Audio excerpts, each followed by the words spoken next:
I just got this new tool in the mail that I'm really excited to try out, but also really nervous because it is a felting machine.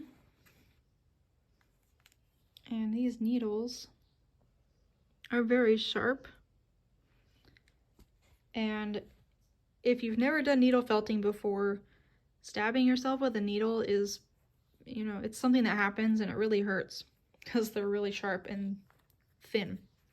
However, this came with these little finger guards, and I did try just poking myself with the needle without running it, and these really stopped the needle. And I'm not going to actively try to get my finger, but hopefully this should protect my fingers here. So let me switch this on. We'll see that needle move.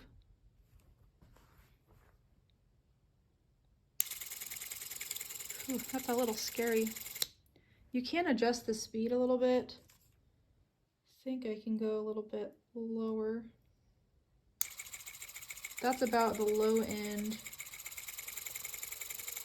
And then it goes faster.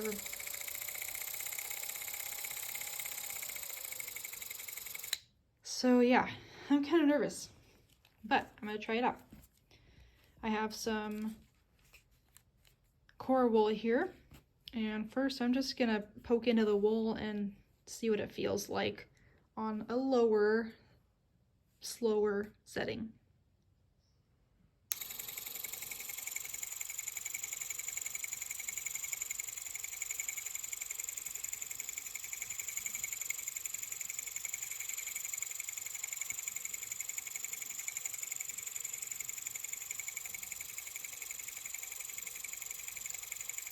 That's really interesting. Turn that off. It's not really going all the way through the wool. It's kind of just felting this little surface patch here. So I'm going to try and felt a little ball. Roll this a little bit tighter and see what happens.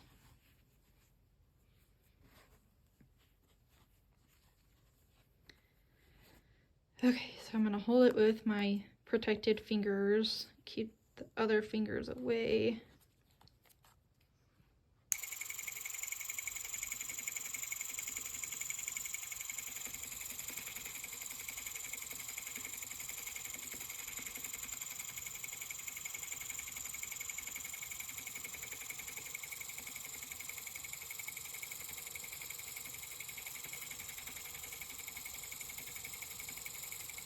Now I got this machine because I love to needle felt, but my arm doesn't love it. I have developed carpal tunnel in my right arm from felting. And I'd rather not give up needle felting if I don't have to. Because as it is, I've already had to slow way down in my process.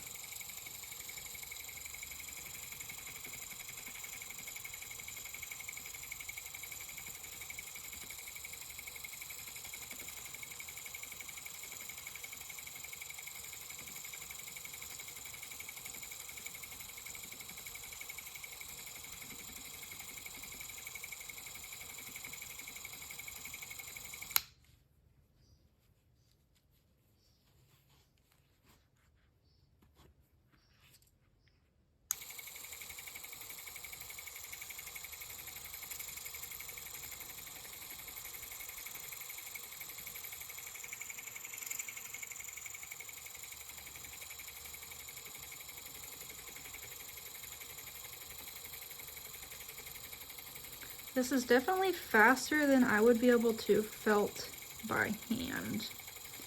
And so if this tool ends up working really good, it'd be nice for me to make my base core wool pieces using this machine. It'll save my arm a lot. I'll still do the fine details by hand because I'm sure there's no way a machine is going to be able to get the fine detail that your hand can.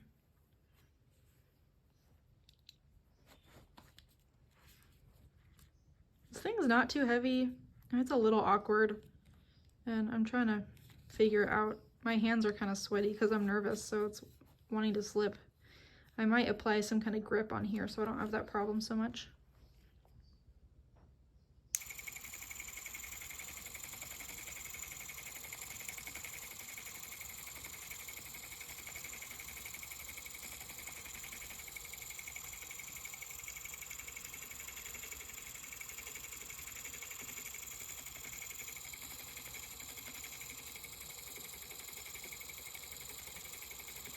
And this is still on the slow setting.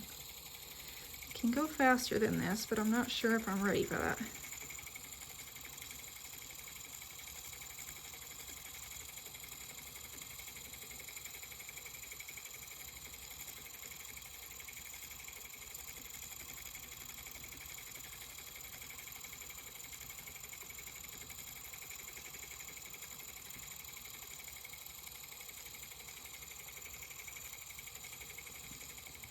It does seem kind of hard to make a ball just because of me being nervous that I'm gonna poke myself. So I'm holding this differently, holding the wool differently than I would if I were just making a ball by hand. Let's see if we can get these loose bits to tack in here.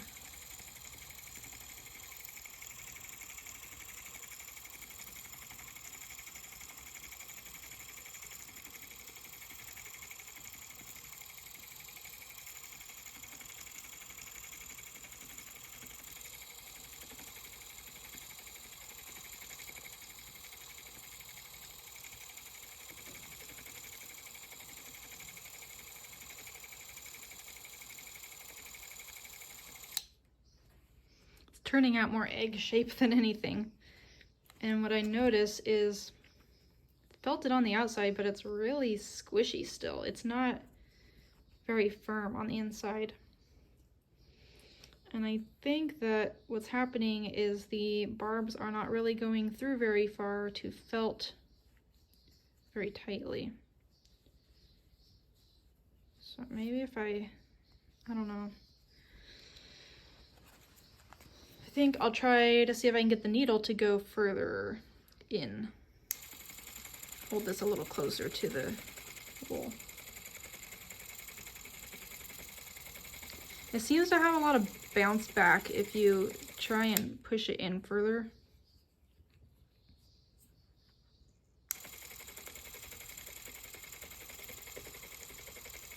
And I do not want to break the needle.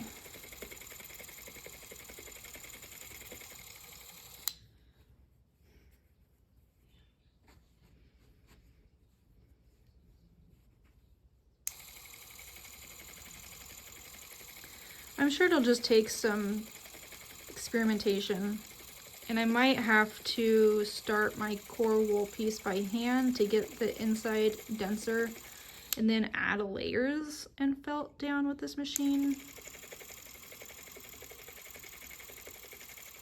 It's definitely gonna take a little getting used to and playing around with to figure out how to make it work for me the best way.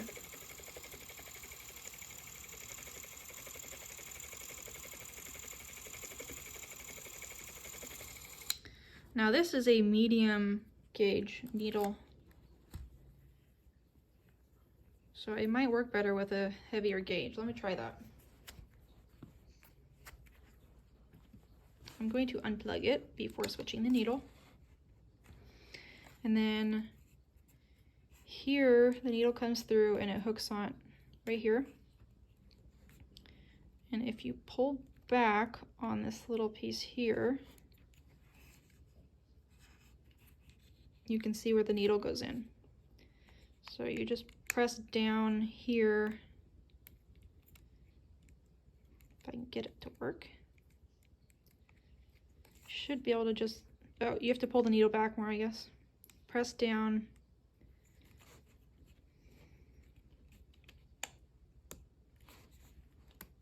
And then you can get your needle out. So that was the medium.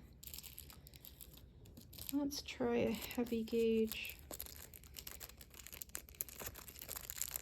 It might be even harder with a heavier gauge because it will resist stabbing into the wool more. And it did come with medium, heavy, and fine needles. Look how big that guy is. I don't know the quality of these needles either. This might work better with different needles. Alright, so let's see, slide that in there. And it does suggest that you put oil in here because, you know, you need your needle to be lubricated going in and out of there.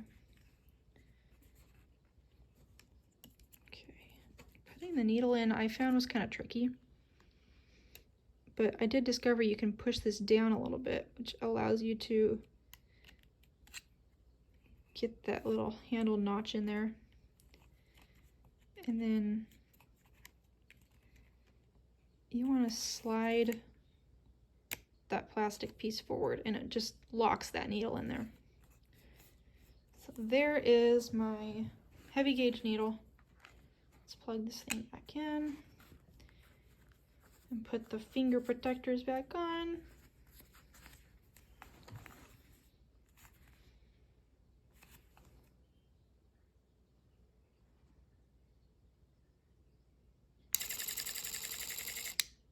Okay, let's see how this works with the heavy gauge needle.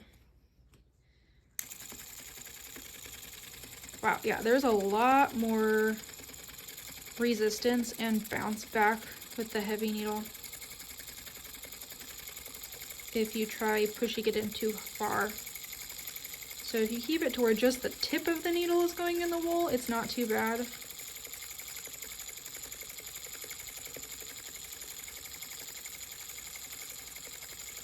But again, I think if you're going to use a tool like this, you should really start your core by hand and get the middle part pretty firm before you add more wool on and felt it down with this. Because it's still pretty squishy on the center, and that's not what you want when you're felting.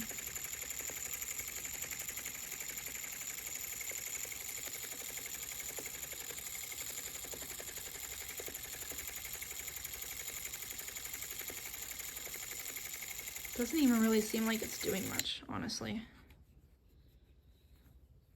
See, that's a pretty bad ball. I can do a lot better by hand. It's firmer on this side than this side. But really, it's just felting a layer pretty much this thick. It's like a shell around the squishy wool. I think if you're doing flat felting, this would work pretty well. You could get a lot of wool tacked down pretty quickly. But it's definitely a different process if you're trying to make 3D pieces.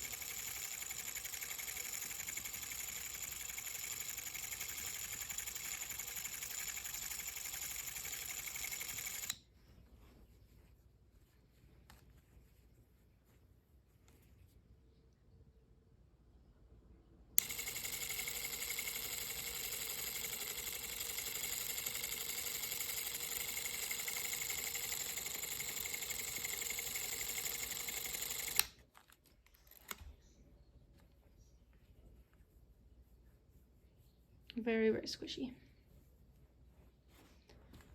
I'll hopefully be making more videos as I get used to working with this machine and learn about what works and what doesn't work.